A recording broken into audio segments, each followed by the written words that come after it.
F1. Red flag. Red flag's to slow down. What? The checkered flag is waiting. I can see our Checkered Flag podcast being quite spicy. 5 Live's Checkered Flag podcast. Well, the Sao Paulo sprint has just finished, the last sprint of the 2023 season, and it was Max Verstappen who took the win. My name is Harry Benjamin. Alice Powell, the W Series race winner, is alongside me and called all the action, and also the BBC's chief F1 writer Andrew Benson joins us to discuss that sprint and look ahead to the Sao Paulo Grand Prix. Alice, it was lap 1, turn 1. Was there ever any doubt that he wouldn't do it? It was a shame he did it so soon. Yeah, I mean, I just said to you, actually, didn't I? I said when he made that move down the inside of Lando Norris into turn 1, my heart sank. I thought, no, this is, even though it's a sprint, it feels like it's going to be so long. But we had some great battles, didn't we, down the field, ranging from around about 8th, 9th, all the way down. If you want to conclude Esteban Ocon, the 2 Alpines tailed off at the end, but let's include them down to P14. It was a really, really close battles, a nice clean racing, which was nice to see. No one coming over the radio having a moan about each other, so it was good. But of course, as you said, Max Verstappen sort of had it in control, really, didn't he, once he got into the lead. Andrew, Lando Norris obviously had the best seat in the house from pole position, but what did you make of that start? Because he didn't really fight it. Well, I don't think he had any choice. You know, whatever happened in each individual car heading to the first corner, the fact was Verstappen was completely alongside him into turn 1, and there was absolutely nothing Norris could do to challenge him. I mean, there was one comment from Norris that caught the attention of both Alice and I, which was that maybe I was a bit cautious in the second phase of the start. But I think he was just meaning that, you know, in hindsight, maybe you could have, you know, you've got to, obviously you're modulating your throttle to not get wheel spin. And they're all cautious about, the drivers have been spending a lot of time in the post-sprint press conference talking about tyre management, which the whole race was dominated by, they were saying. So if you spin your tyres off the line, you're not only going to lose a position, you're also going to heat them, and then you lose 2 or 3 tenths of performance for that lap, and it's hard to get that performance back. So I think he was just referring to that rather than being overcautious, but I think he could have maybe done a bit more. But I think it looked to me like Verstappen was already, even off the line, he was already had a part of his car alongside Norris's. So I think that Verstappen was going to probably claim the first corner anyway, and let's be honest, even if he hadn't claimed the first corner, he might have claimed the 4th corner or the first corner on the second lap or the third lap. He was going to win the race. He's the best driver in the fastest car in the field by a mile. That's what happens. Night follows day. Well, he makes it 4 out of the 6 sprints won by Max Verstappen. Let's hear from him now. Hi Max, great performance today. P1, I mean, you must be really, really happy with that performance. Yeah, I think the start was definitely key. Keeps you a bit out of trouble in the first 2-3 laps, and after that it was all about just tire management. You know, trying to keep the tires under control. Really, I mean, there's always a lot of drag around here. The tires are sliding around a lot, and yeah, it was for a long time very close. I think between myself and Lando, we're doing quite similar lap times for a long period of the race, and after that, the last 2 laps, I think I felt a little bit more comfortable, but I think, you know, everyone will learn a lot from today, and they will apply to tomorrow. But yeah, very happy compared to last year. This is, of course, miles better for us, and already looking forward to tomorrow. A few have mentioned that it could be cooler tomorrow, which could obviously help the tires. Is there more to come from you if that's the case? Is there more pace in hand?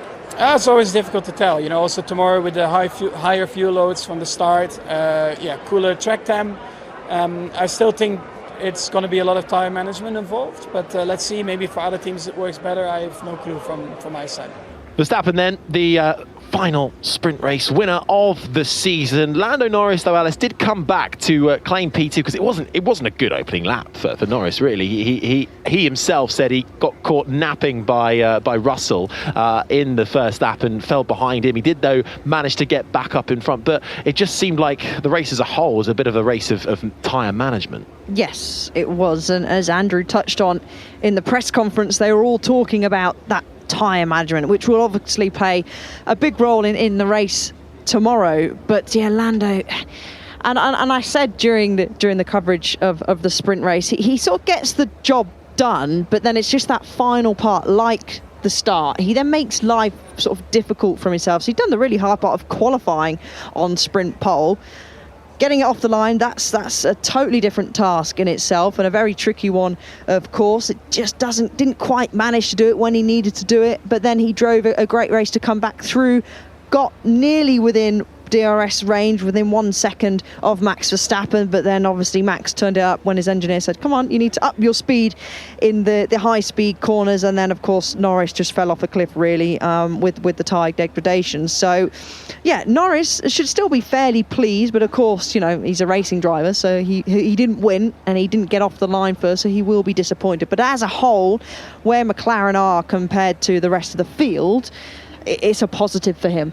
He said that, didn't he? He was quite pleased with the result generally. You know, he said that they struggled in Brazil last year, McLaren. A couple of races ago, he was saying that he was expecting, you know, the next run of races to be difficult for them until they got to Las Vegas. But so he said they didn't expect to be anywhere near a Red Bull. So to be second and sticking with Verstappen for the first few laps, he was quite encouraged by that. I mean, on the tyre degradation side, you know, Russell, who passed Norris off at the start, he actually suffered for his first few laps because he worked his tyres too hard and then he dropped back and ended up finishing fourth. It looked like Lewis Hamilton in the other Mercedes was doing something similar. He battled with Sergio Perez, who we'll come onto in a minute, on the first few laps, but he ended up finishing seventh. So that just goes to show what happens if you overwork those tyres early on, which is what Norris would have been frightened of, as I was saying, then you can really suffer for that later on. Yeah, well, Andrew, they're picking up on what Lando Norris was saying during the press conference. Let's hear what the P2 man said in the pen. I felt good. I mean, of course, my start was not ideal.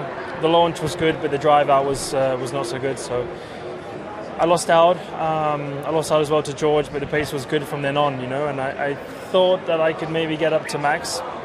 I caught him up a little bit, but just didn't quite have the same pace as what he had. I don't think we were expecting to have the pace, but for a little portion in the middle, I was like, maybe I can get there, but then he just went for it, and he quite easily gapped me at the end. So yeah, it was good. I mean, especially when you look behind at where all the other cars were and our pace comparing to everyone else, we were very, very strong. But yeah, missing that little bit to get to the front. If he had started ahead of him, could you have kept him behind, or was it? I don't think so. I think you know, I feel like when Max he's very good at managing tyres, and that's always been a good strength for him. But when he wants to push, he can easily get that little bit more out of the car than I think what we can. I mean, never say never. It's always difficult to guess at these scenarios, but unlikely. What about tomorrow? A little bit of sixth is on the grid. Yeah, sixth. But after today, I think it was promising. You know, we've not done any long running until today, so it was a first good bit of knowledge of what we can expect for tomorrow, which is a good sign. It's positive. I felt comfortable, but yeah, having to overtake a few more cars makes it quite a different story for tomorrow. So hopefully we can do the same.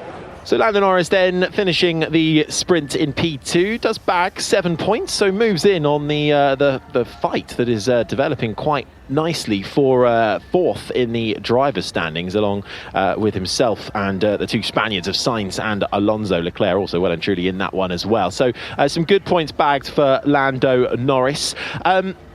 Sergio Perez, let's round off with him in terms of sprint chat, because I know we're eager to move on to Grand Prix chat. He did manage to finish P3 in the end, but he was 13 seconds off Verstappen for the lead. But overall, so far, it's been a better weekend of things for Perez.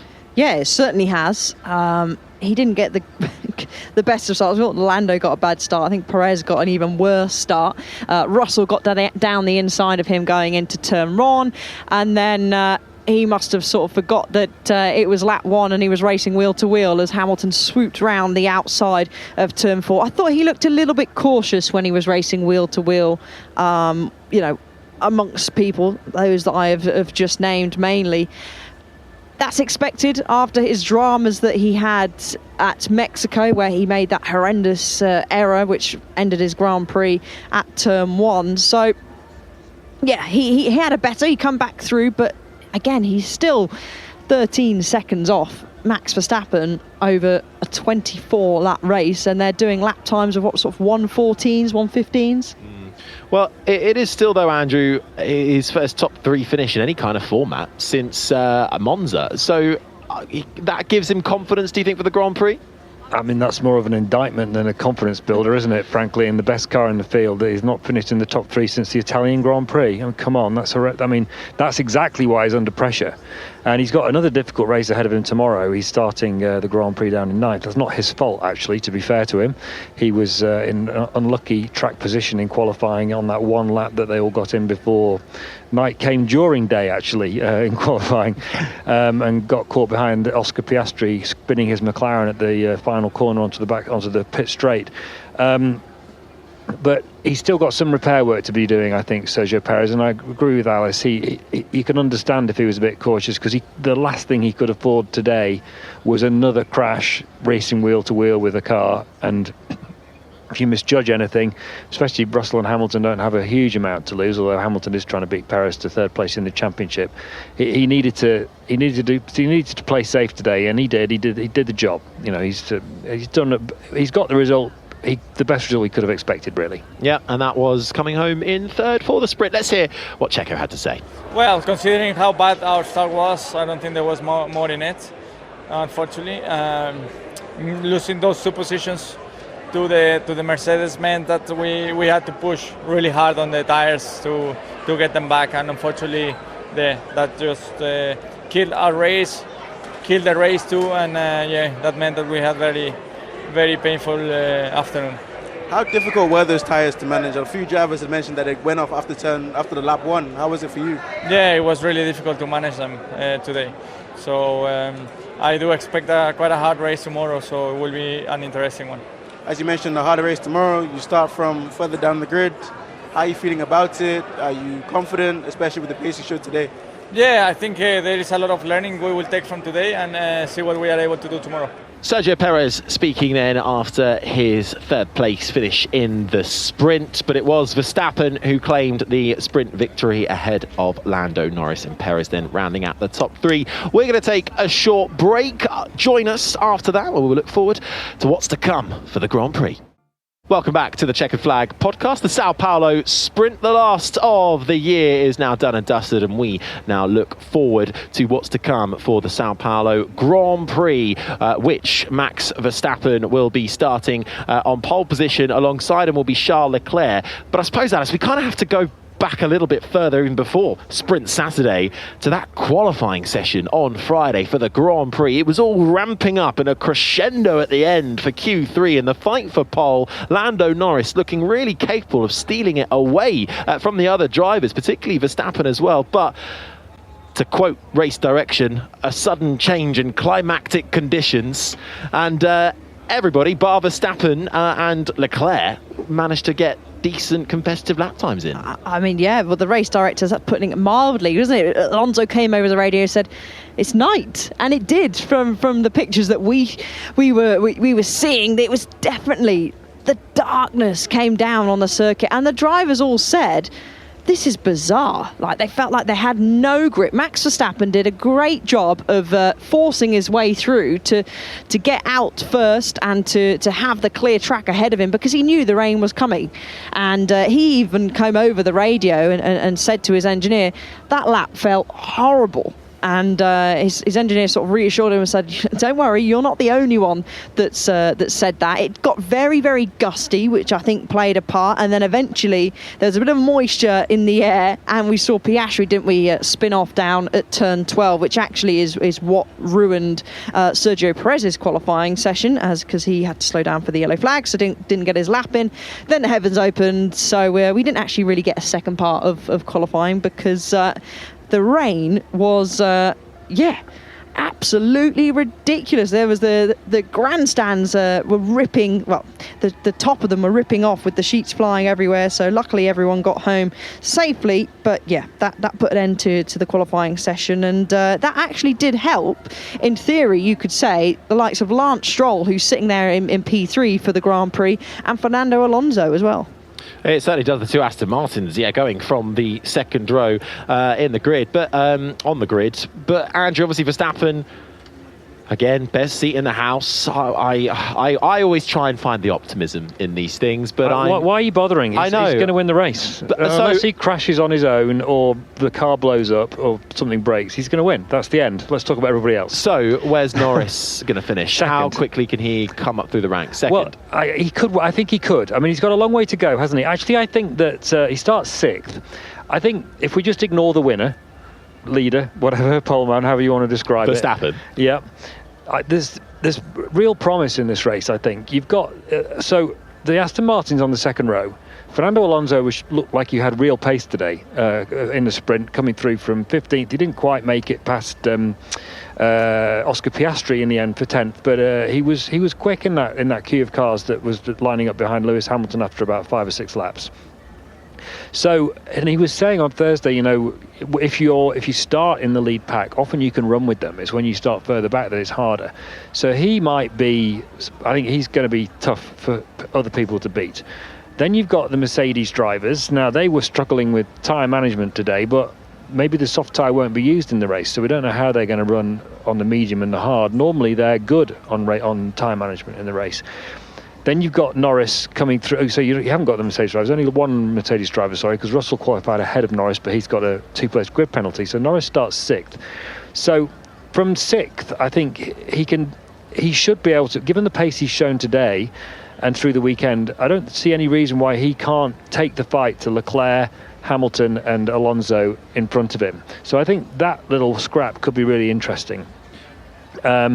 So we've got plenty to look forward to, just not for the lead. No, exactly. Well, I just want to pick you up on that, though, quickly, because the Ferraris are starting, Sainz is going to start 7th and Leclerc on the front row in 2nd. They sort of gave the game away a little bit in some post-sprint shootout interviews by saying they've saved a fresh set of soft compound tyres. So it sounds like they're going to use a fresh set for the Grand Prix. Well, that implies they're going to, possibly start on the soft and then maybe do a 2-stop, I would guess. Actually, Ferrari played the race quite well today. It looked early on like they were struggling, that they were lacking pace because they seemed to be part of the jam. But I think what we were seeing there was just them managing their tyres carefully because although they did come under pressure at the end as well, but we know they struggle with tyre wear. But Leclerc, he passed Hamilton on track to earn his finishing position in the sprint. So, again, a race, tyre wear's where they struggle on, but they were clever today. So maybe they'll be in the mix as well.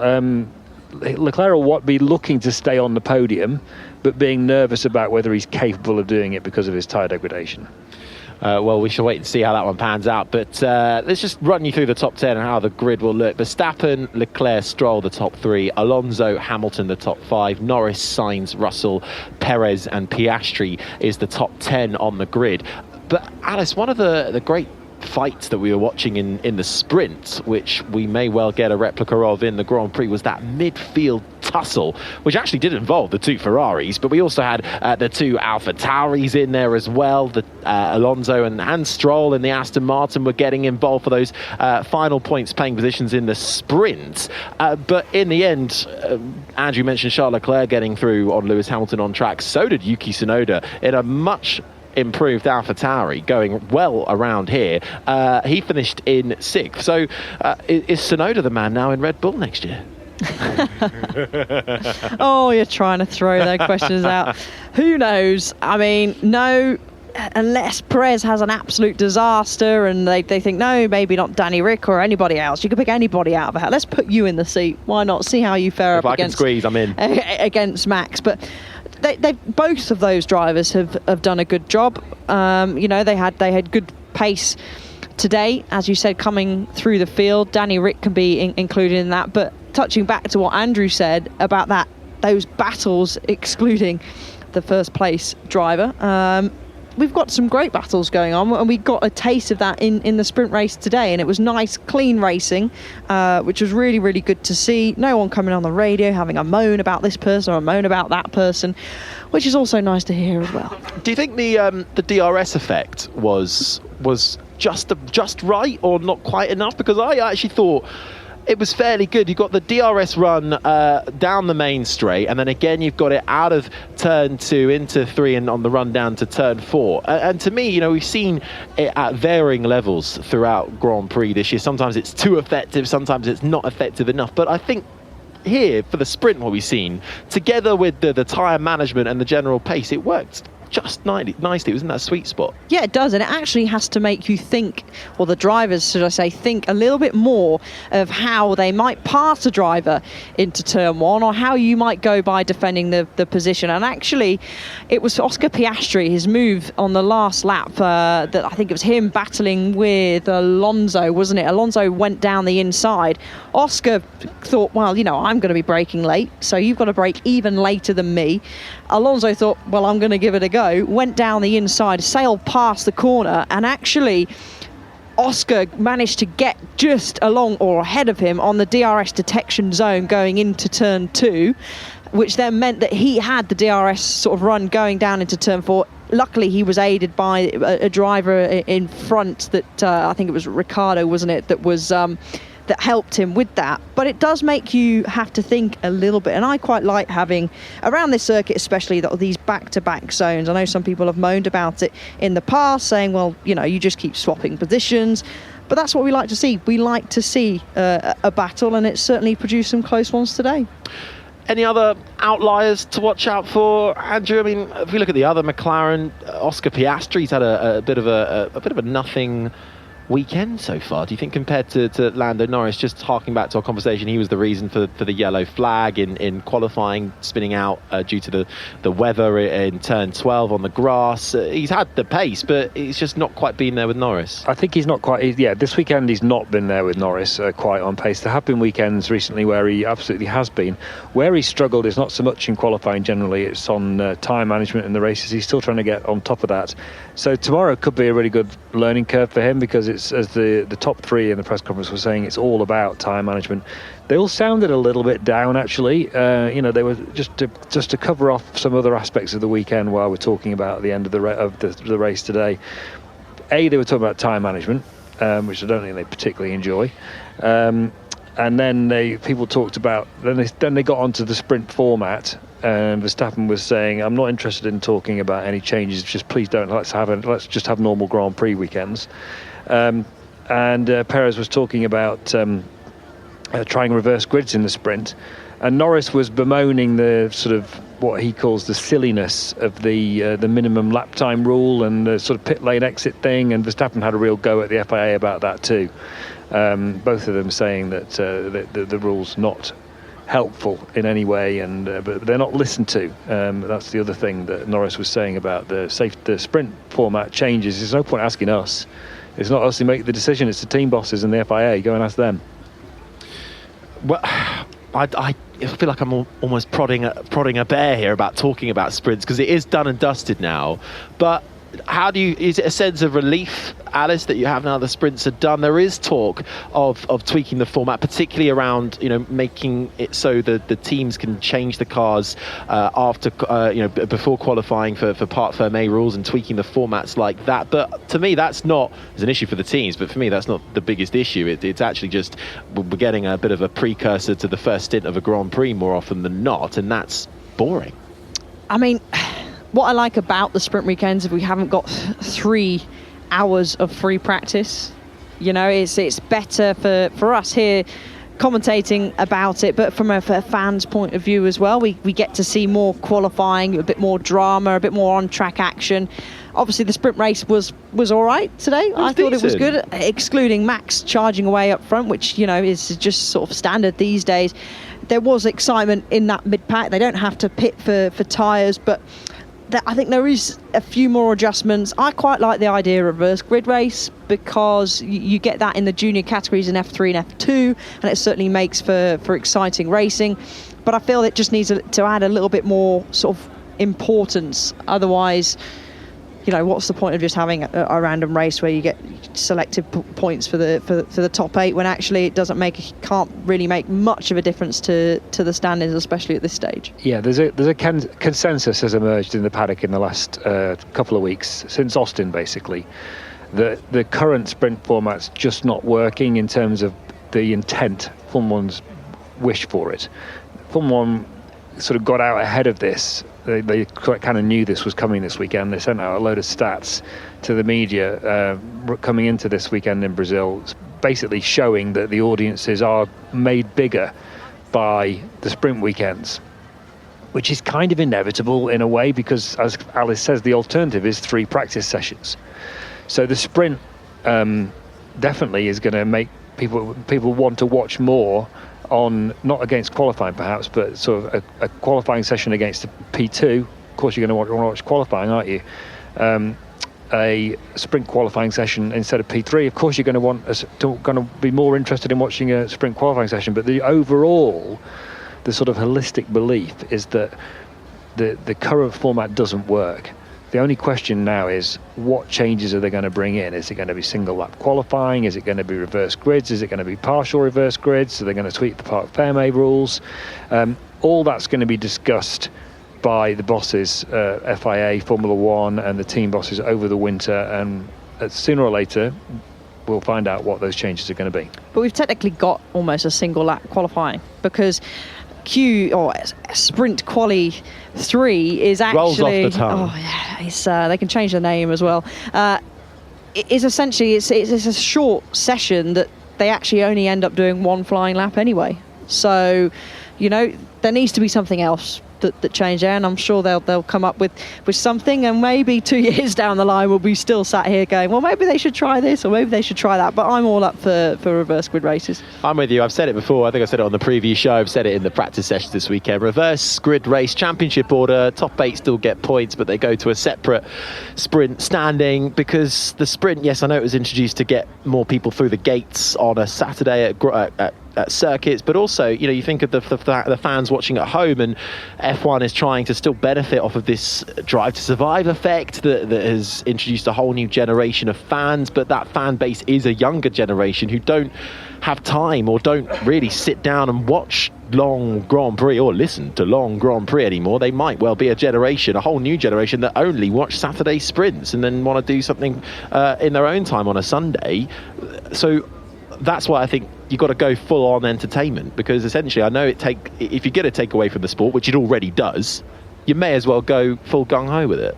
Yeah, we want to see close racing, we want to see overtaking, and yeah, we want to see a bit of drama, don't we? We want to see some drama, and I can tell you, if you do, like you said, Harry, actually a full reverse grid race in championship order, we will certainly see that. Max Verstappen having to start at the back of the grid, even though it's just 24 laps. Yeah, why not?